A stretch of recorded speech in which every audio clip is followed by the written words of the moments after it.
يا هلا فيكم مشاهدينا الكرام في حلقة جديدة من برنامجكم يا هلا. نبدأ حلقتنا بهذا الموضوع أو بهذا الخبر، حيث توفي المبتعث السعودي حسين بن سعيد النهدي رحمه الله الإداري بجامعة نجران، والمبتعث لاستكمال دراسته بالولايات المتحدة الأمريكية إثر هجوم تعرض له من شخص مجهول الهوية. ولا تزال الشرطة التي فرضت طوقا على مكان الحادثة تحقق مع أي شخص في الحرم الجامعي للحصول على معلومات من شأنها أن تساعد على معرفة الجنات. الشارع السعودي بدوره تلقى الخبر بالحزن الشديد، معبرين عن استنكارهم للحادث وغضبهم الشديد، وطالبوا عبر هاشتاج مقتل مبتعث سعودي في أمريكا، طالبوا الشرطة الأمريكية بالكشف عن ملابسات مقتل النهدي وسرعة القبض على الجنات. للحديث أكثر حول هذا الموضوع ينضم معنا عبر الهاتف شقيق المبتعث المغدور علي بن سعيد النهدي. حياك الله أخوي علي. حياك الله أستاذ خالد. بداية عظم الله أجركم وأحسن الله عزاكم وغفر الله لأخيكم.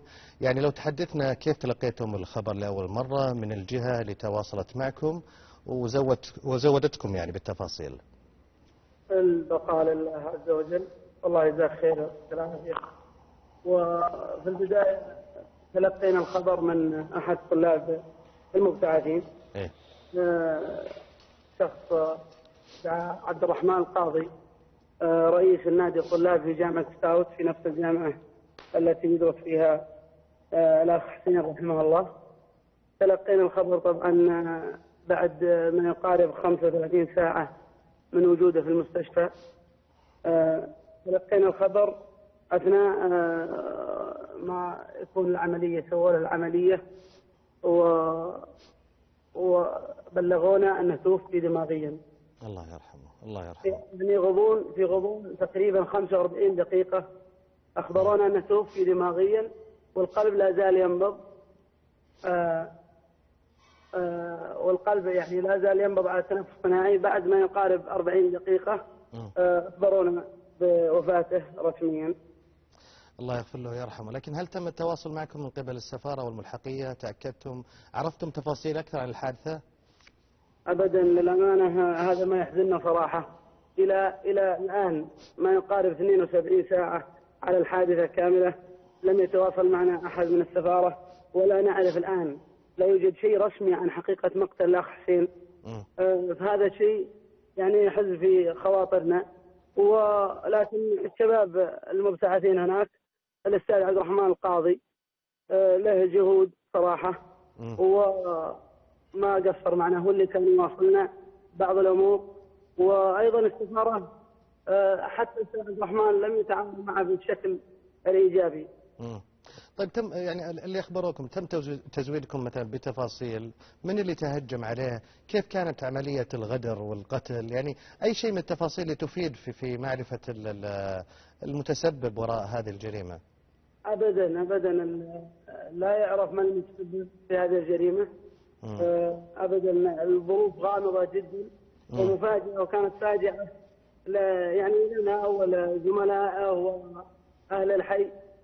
كانت فاجعة من جميع النواحي صراحة. متزوج؟ الآن لا يعرف أي سبب ومن الفاعل. متزوج الله يغفر له ويرحمه؟ لا أعزب. أعزب.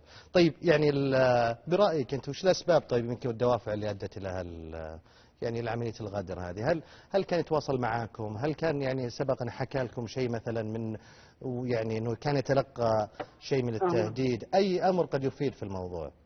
والله الأمانة هذا شيء مفاجئ أبدا. يعني احنا متواصلين معها بشكل شبه يومي. آخر تواصل متى كان مع الله يرحمه؟ كان قبل الحادثة بساعات. من كنت؟ يعني من تواصل معه أنت؟ أي نعم، أنا أتواصل معه بشكل شبه يومي. وش كان فحوى المكالمة الأخيرة بينك وبينه؟ أبدا، بس كنت أسأل عن اختبار الآيلت.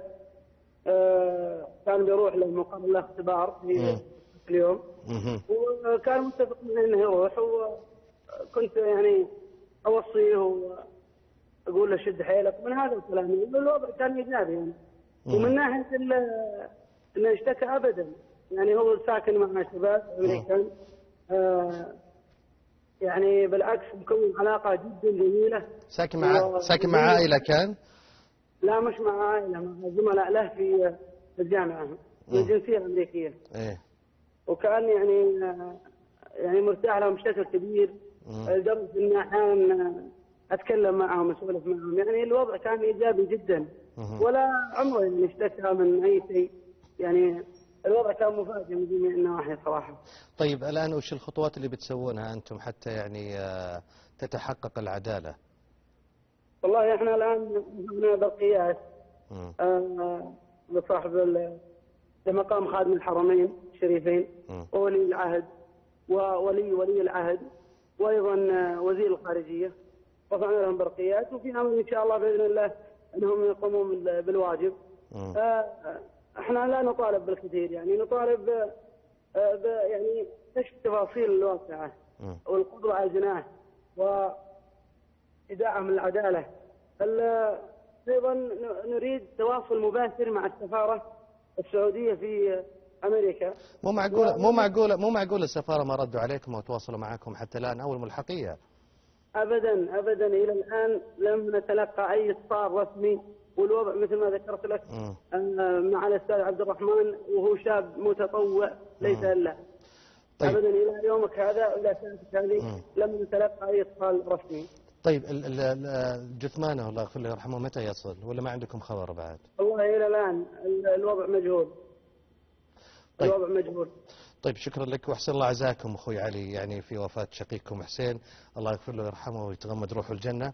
بس بقول نقطة أتمنى بس من السفارة السعودية في أمريكا والملحقية بعد، يعني معنية بشكل كبير في موضوع الطلاب السعوديين، يعني هذا أخوه ما تواصلتوا معه الآن، أخوه قتل يعني يعني شيء غريب هذا التأخر. أمر آخر يعني ليست هي الحادثة الأولى والثانية يعني اللي يغدر بشباب سعوديين أو مبتعثين، ولا بنهول الموضوع نكبره بحيث البعض يتخوف من موضوع الابتعاث، وهذا يعني خاطئ الابتعاث يسبب خطر، لا. لكن بالنسبة لأمريكا يعني أنا طلعت على مقطع قبل فترة،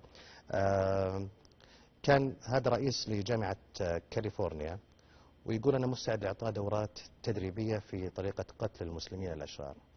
أمريكا اللي سوت قانون جاستا ومحاكمة الإرهاب هي من ترى على الإرهاب يعني في كثير من الأمور أحيانا، وحتى إعلام الأمريكي يعني على وجه التحديد وهذا التحريض من الطبيعي أن يتأثرون بالتحريض. احنا ما نعرف تفاصيل القضية، حتى أخوه ما يعرف تفاصيلها، وبالتالي الحديث أو التكهن يعني بمن وراء هذه الحادثة سابق لأوانه، لكن نتمنى أن يكون في شيء من الشفافية لا من الجهات الأمريكية ولا حتى كذلك من السفارة السعودية والملحقية الثقافية. أبناءنا أمانة في أعناقنا أينما كانوا، ويجب أن تتضح الحقيقة. ويمكن كمية كثيرة أو كبيرة يعني من الغضب الشديد على السعوديين على هذا الموقف، والبعض قال ماذا لو كان العكس، يعني وش بتسوي أمريكا يعني. فخلينا من هالكلام بهذا الشكل وبهذه الطريقة، لكن نتحدث أنه يجب أن يحفظ يعني حق أهله، يجب أن يعرفوا القضية والملابسات، ويجب أن تأخذ العدالة مجراها في بلد يدعي أنه هو الأب العدالة في العالم.